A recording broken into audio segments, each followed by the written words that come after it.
लङ्कायां शाङ्करी देवी कामाक्षी कञ्चिकापुरे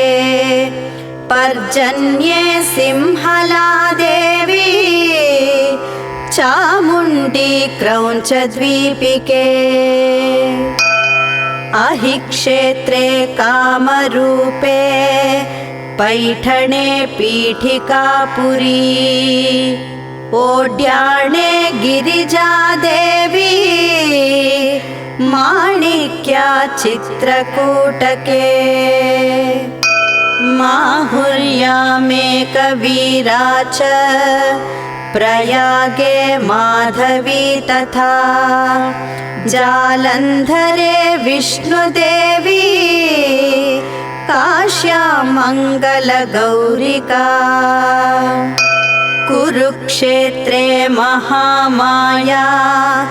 उज्जयिन्यां तु कालिका सन्नत्यां चन्दला देवी करवीरे तु लक्ष्मिका आलम्पुर्यां जोगुलाम्बा श्रीशैले भ्रमराम्बिका इत्यष्टादश पीठेषु शक्तयश्च मुनिश्रुताः श्रवणात् पठनात् पापं सर्वोपद्रवनाशनम्